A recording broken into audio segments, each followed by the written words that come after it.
My sister smashed my 6-year-old daughter's new bike with a hammer right in front of her eyes. That should be a lesson for her, she said. You shouldn't have bought it for her, my mom added. Didn't scream. I just smiled and said one sentence and their faces went pale. Now, let me back up for a second because if I don't, you're going to think I'm making this up. But no, this really happened. Picture this. A sunny Saturday afternoon. One of those rare moments where the laundry is folded, the dishwasher isn't beeping at me, and the world feels almost manageable. My daughter Eliza is bouncing around, grinning from ear to ear practically, glowing with excitement. She's been dying to show off the bike that's sitting in our driveway. Shiny, bright, perfect. And who do we have over? My mom. And my sister Shayla. Because of course, why not ruin a perfectly good Saturday with family politics? The second Eliza sees them, she practically shouts, "Have you seen the new bike?" Her voice is so full of pride I can feel it bubbling out of her. She grabs their hands, tugging them outside like she's about to unveil the crown jewels. And that's when I saw it. The look on Shayla's face, her smile tightened, her jaw stiffened. You know the face someone makes when they've bitten into something sour, but don't want to admit it? That was her. I knew that look. I'd grown up with it. Still, I wasn't prepared for what came next. Shayla didn't say anything at first. She just stood there staring at the bike as though it had personally insulted her. Eliza was still beaming, pointing out the little details she loved. The streamers on the handles, the way the paint caught the light. Then Shayla spoke, her voice cool, almost calm.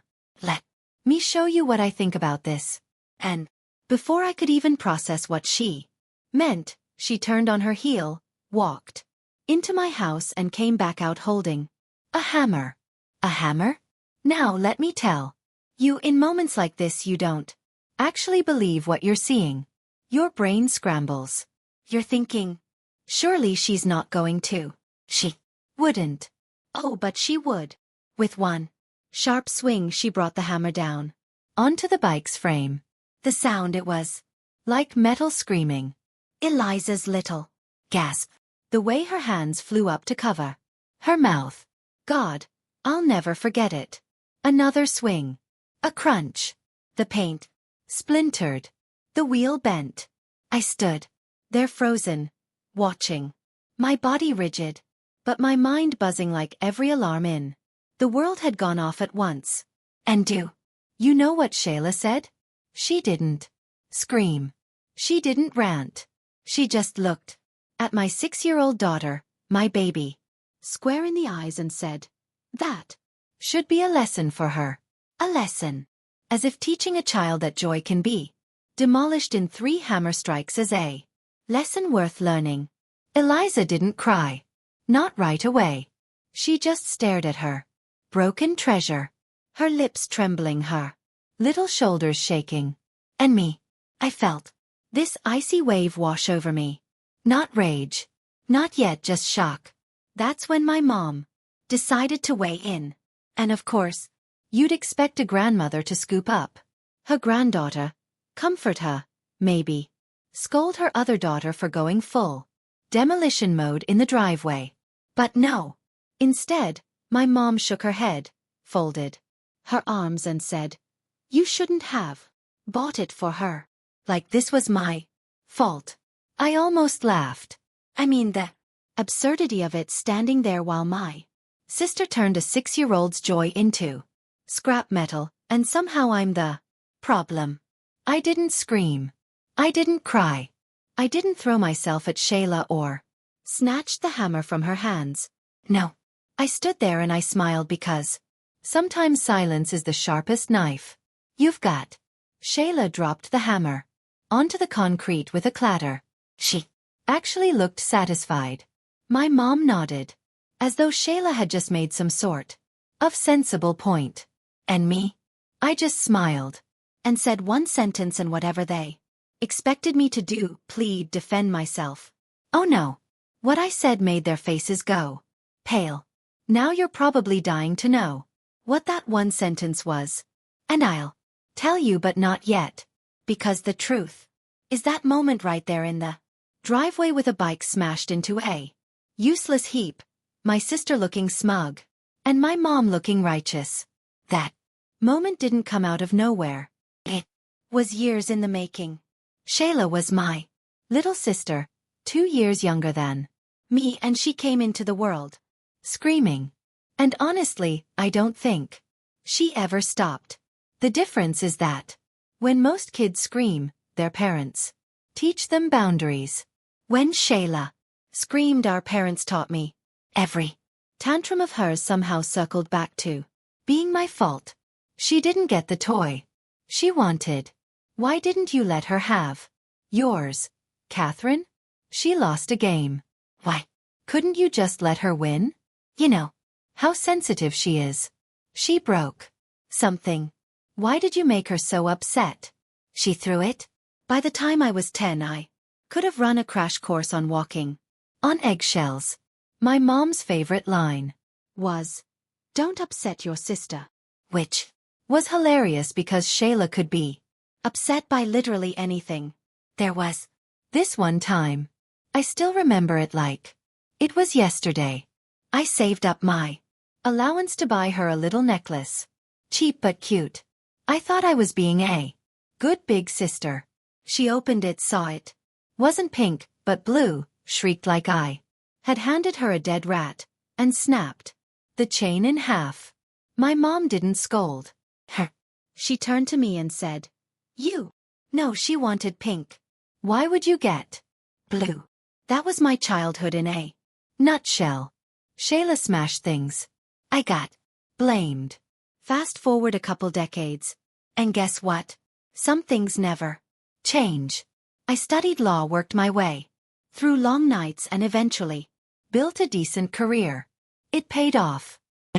Make more than the rest of my family. Enough to live comfortably. And because of that, I often ended up helping them financially, covering necessities, making sure bills got paid. But here's the problem with helping people who already resent you. No matter what you give, it's never enough. I'd help with groceries, electricity, or medication. But when I said no to extras, suddenly I was stingy, selfish, showing off. In their eyes, if I wasn't bankrolling every whim, I was the villain. So when I tell you the bike incident didn't come out of nowhere, you see what I mean? It started one afternoon when my daughter Eliza and my niece Brooklyn, Shayla's little girl about the same age as Eliza, were playing outside. Brooklyn had her bike, the one she'd been riding for a while, except that day it gave out on her. Something snapped or slipped. Didn't see it happen, but I heard the wail. Eliza, bless her, tried to help. She's sick, so her idea of fixing things is basically poking at them and saying, "I can do it." But the truth is the bike was already a goner. Of course, the second Shayla saw, she pointed at my daughter and shouted, "She broke it." You could have sworn Eliza had taken a sledgehammer to the thing. My mom backed her up instantly. "You need to take responsibility, Catherine. Eliza has to learn actions have consequences." I didn't argue. I just said we'd bring the bike home, and David, my husband, could look at it, because sometimes you pick your battles and sometimes you wait until you have proof. That evening, David rolled the bike into the garage. He's good with tools, patient, methodical. He turned it over, checked the chain, the frame, the pedals. After 10 minutes, he looked up at me and said, "This isn't Eliza. This is a defect. See this?" It could have failed on anyone. And the worst part, he was right. The thing was dangerous. If Brooklyn had been going downhill or crossing a street when it broke, well, let's just say I don't even want to finish that sentence. So no, my daughter hadn't broken the bike. The bike had broken itself, and that's when my anger kicked in. I fought my way through law school, so I knew exactly which words to use when people tried to dodge accountability. I picked up the phone and called the manufacturer. I explained the situation in detail. A child's bike broken due to a defect, unsafe, unacceptable. I might have also mentioned words like liability and injury. Funny how fast people start listening when you sprinkle those in. Bye. The next morning, I had an email sitting in my inbox. They were replacing the bike, but not just replacing it. See, this is where being persistent and maybe a little intimidating pays off. Pushed. I argued that a basic replacement wasn't enough. Brooklyn deserves something better, especially after the danger she'd been put in. So, they agreed to upgrade to the very model Brooklyn had been begging for, the dream bike, the one she'd been talking about non-stop. And when that email came through, I actually smiled because finally there was going to be some justice. Not only would Brooklyn get the bike she wanted, but Eliza's name would be cleared. The whole she broke it nonsense would fall apart the moment everyone saw what had really happened. I decided to keep it quiet. Wanted it to be a surprise. Imagine it. Brooklyn's face lighting up when she saw the bike of her dreams waiting for her. Shayla realizing her daughter had something wonderful thanks to me, not despite me. I thought for one brief moment, maybe this could heal things. But as I would learn in the driveway, some people don't want things healed. They want them broken. In Shayla's head, I had bought that bike for my child, while her child had none. In her head, Eliza had broken the old one, and now I'd gone and bought the exact model her daughter had been dreaming about so Eliza could ride it in front of her. Humiliation dressed up as generosity. Cruelty in glitter streamers. That's the story she told herself as she raised the hammer. I let the silence stretch until even the birds seemed uncomfortable. The metal ticked softly as it settled. My mother's mouth was a thin line of approval, like discipline had just been served, and dessert would follow. Didn't give them dessert. I'm going to say this once, I told them, voice so level it surprised even me. That bike wasn't for Eliza. 2 beats. Their pupils darted, searching for the trick. It was for Brooklyn. Shayla blinked. First. No, it wasn't. It came out fast. Like a sneeze. It was, I said. I fought the manufacturer to replace the defective one and got the upgrade, the one she's been talking about for months. My mother clicked her tongue the way she does before a lecture. Don't be dramatic, Catherine. I looked down at the ruined frame. I'm not the one who brought a hammer to a children's bike. Shayla's face went blotchy. You're lying. You always lie when you get caught. About what? Emails. Paperwork. The badge-wearing words. Liability and child safety. I let a smile flicker. Would you like me to pull them up, or would you prefer I read them aloud in the front yard? That landed. I watched it register. The dawning, the recoil, the sudden need to rearrange the furniture in her story. Her gaze skittered from the bike to Eliza and back to me.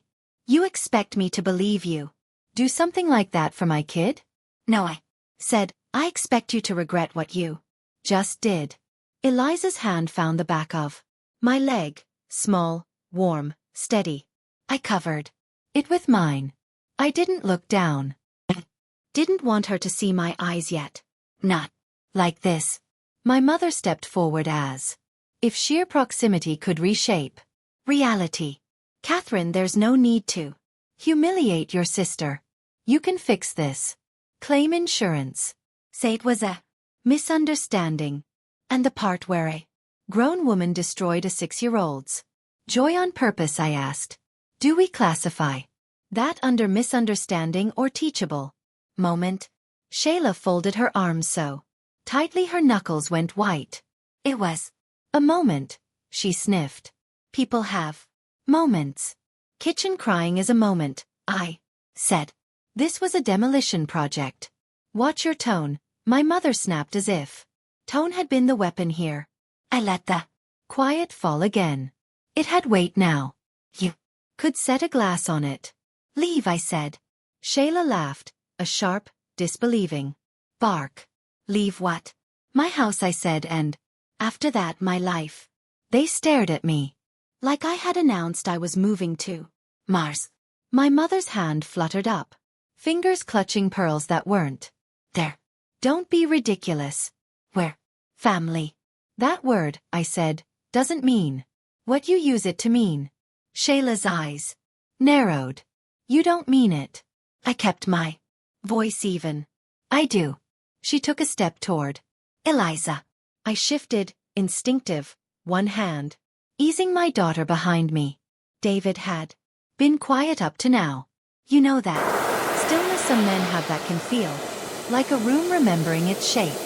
He stepped onto the porch, wiped his palms on his jeans, and stopped beside me. Time to go, he said gently to both of them. Not angry, not smile, just final.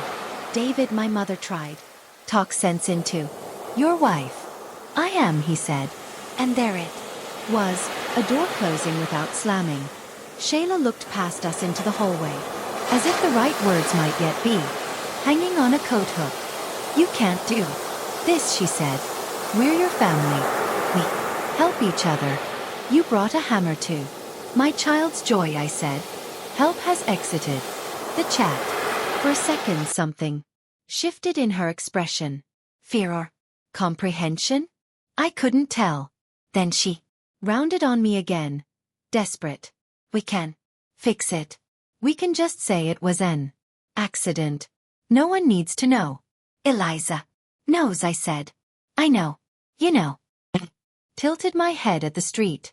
And the neighbors with windows probably also. No. My mother reached for courtroom. Compromise. We'll talk tomorrow when you've calmed down. I almost laughed. I'm calm, I said. That's what's scaring you. David opened the gate. Please leave, I said. And this time, I didn't add the rest. Some sentences are sharper when you let them end early. They hesitated. You could feel the push-pull on their faces, the old habit of bulldozing, the new realization that bulldozers need keys, and I wasn't handing them over anymore. Shayla went first, shoulders stiff, steps quick. My mother followed, pausing on the threshold like she might turn and revise the whole scene with a single scolding. I just looked at her. She stepped out. David closed the door. Not a slam, a seal. Silence. It wasn't empty. It had a shape, a temperature in it. I could hear Eliza's small breaths. Could feel the tremor fading in her hand. We stood like that for a count of 10, long enough for my heartbeat to climb down from the roof. Mom, Eliza said finally, voice papery. Did I do something wrong? Crouched so we were eye to eye. No, I said you did nothing wrong. Her chin wobbled. Auntie was mad. She was, I said. But people can be mad and still be wrong. She nodded like she understood, which broke me a little more than the bake. Do we still get ice cream? She whispered as if we might have forfeited dessert by angering the adults. Absolutely, I said. 2 scoops, 3 if you tell Dad which ones. A ghost of a smile. Chocolate and sprinkles. Scientifically optimal choice. David said from behind her, trying to lighten the air. But the truth was, the air in that house was different now. It wasn't heavy the way it had been all my life. It was sharp, clean, almost too clear. Could feel the silence pressing in. But for once, it didn't feel like weakness. It felt like a boundary. We went inside, and while David distracted Eliza with sprinkles and ice cream, I pulled out my phone. My hands didn't shake. Not anymore. I opened every account I'd been paying into. Utilities, streaming, groceries. One by one I removed my card. No announcement. No explanation. No speech, just clicks. Done. It wasn't theatrical. It wasn't revenge. It was survival. And it didn't take long.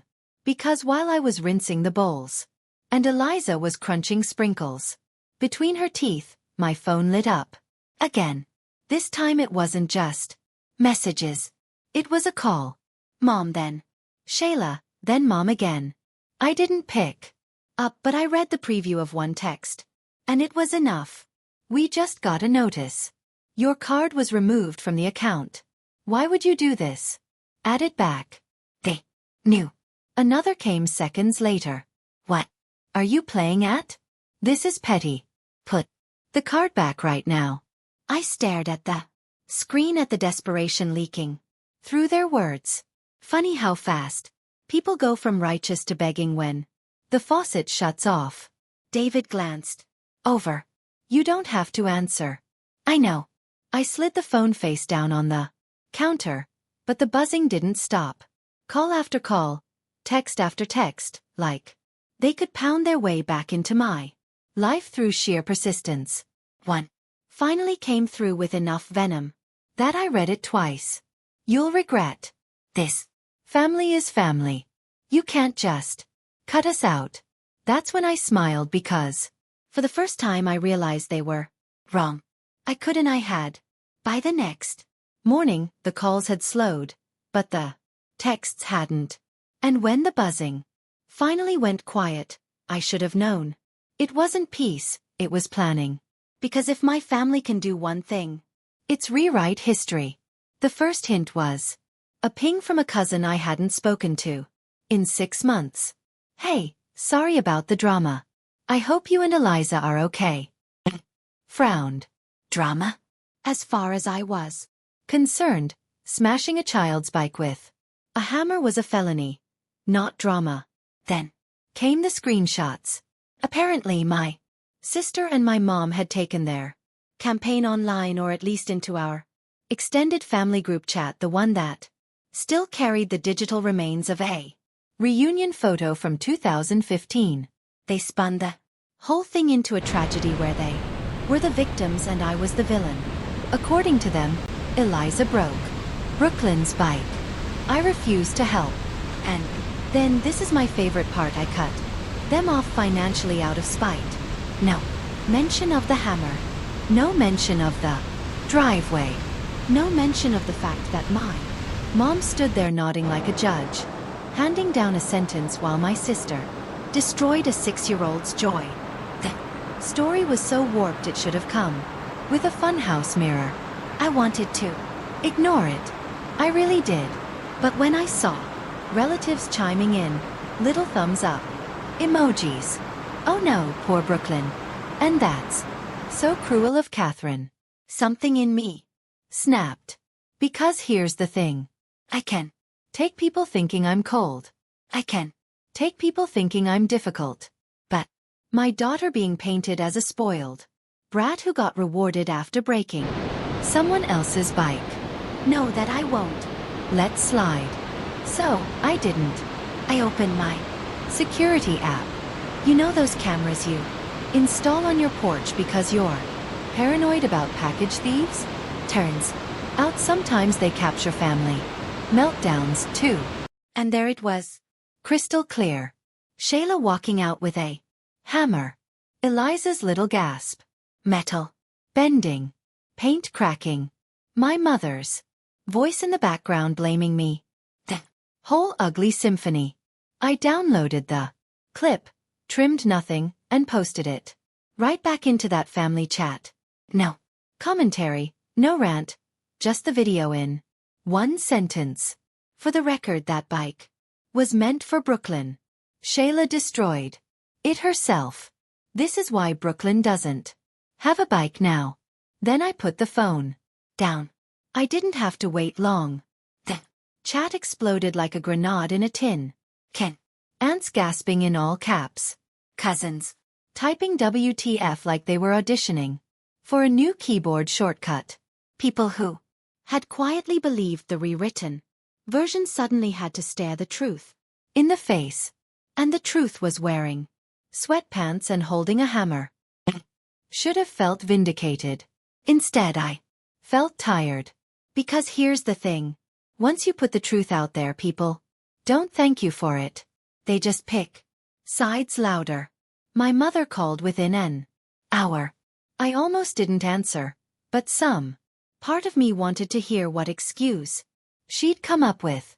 She didn't disappoint. Yes, maybe your sister overreacted, she began. But how could you post that video? You've ruined her reputation. I bit back a laugh. She ruined herself. Mom. I just pressed play. You don't humiliate family, she hissed. Funny, I said. That's exactly what she did to a 6-year-old with a hammer. The silence on the line was sharp enough to draw blood. Then she hung up. But the fallout wasn't finished. Because the video didn't just make its way through our family chat. It spread. Friends of friends. Neighbors. Someone even posted it on Facebook with a caption, "Who does this?" And apparently, one person who saw it was Shayla's husband. Now I won't pretend he and I ever got along. He always acted like he was auditioning for Most Tired Man in America, but even he couldn't look at that footage and shrug. He called me. Actually called me, which he never does. Is it real? He asked. His voice was flat, but I could hear something underneath it. Yes, I said. It's real. He exhaled long and slow like air, leaving a balloon that had been inflated too long. Thank you, he said and hung up. The next thing I heard, he'd filed for divorce and custody of Brooklyn. And that, strangely enough, was the first moment I felt relief, because it meant someone else finally saw it. Finally said, "This is not okay." The calls from Shayla and my mom kept coming. But now they had a different tone. Less righteous, more desperate. You didn't have to post it. You're tearing this family apart. Think of your niece. As if I hadn't been thinking of her this whole time. I stopped answering. Instead I sat on the edge of Eliza's bed that night, watching her sleep, and let myself feel something I hadn't in a long time. Not rage, not exhaustion, just clarity. Because this is what they never understood. Family isn't a free pass. You don't get to smash and lie and demand and still expect unconditional loyalty. Family is supposed to mean protection, safety, love.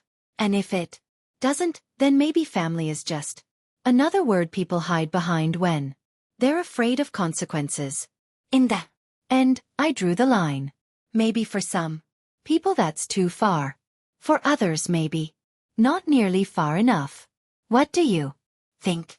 Tell me in the comments. And don't forget to subscribe for my channel tunes.